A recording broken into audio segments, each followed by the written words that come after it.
আসসালামু আলাইকুম, সবাইকে শুভেচ্ছা আমার এই চ্যানেলটি দেখার জন্য।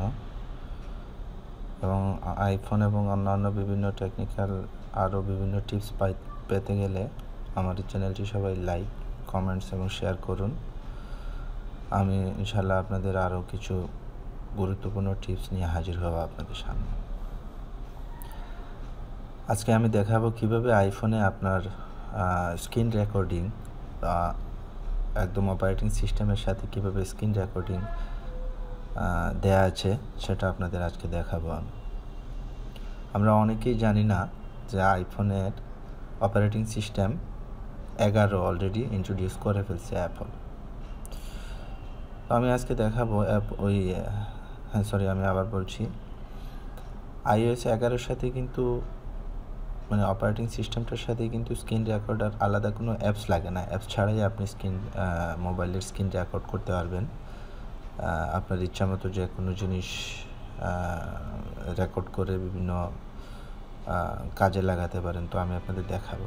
যদি কেউ iOS 11 ভার্সন এখনও আপডেট করেনি, তো আমার পরবর্তী টিউটোরিয়ালে আমি দেখাবো কিভাবে iOS 11 আপডেট করতে হয়।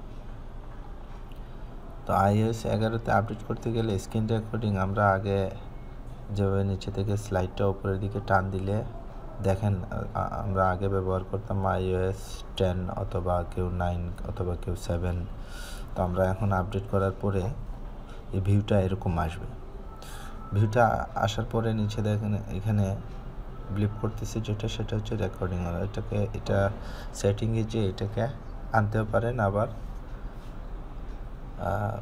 এখান থেকে কেটে ফেলতে পারেন। যে কীভাবে সেটিং থেকে আনতে হয় একটু আমি দেখাচ্ছি। প্রথমে যাব সেটিংসে, কন্ট্রোল সেন্টার আছে, তো সেটিংয়ের যে নোটিফিকেশনের নিচেই দেখেন কন্ট্রোল সেন্টার আছে। কন্ট্রোল সেন্টার হচ্ছে customise control centre.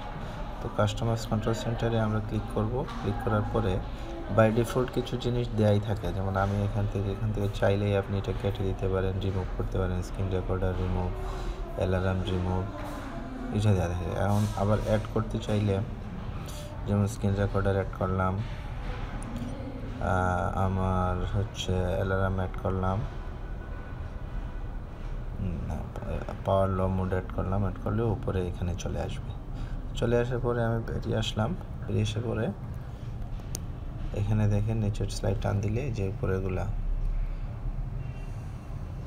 Camera rolling করতেছে সব রেকর্ড। তো ধন্যবাদ সবাইকে আমার এই টিউটোরিয়ালটি দেখার জন্য। আশা করি আপনারা সাবস্ক্রাইব করে আমার সাথে সংযুক্ত থাকবেন পরবর্তীতে টিউটোরিয়ালটি দেখার জন্য। ধন্যবাদ সবাই।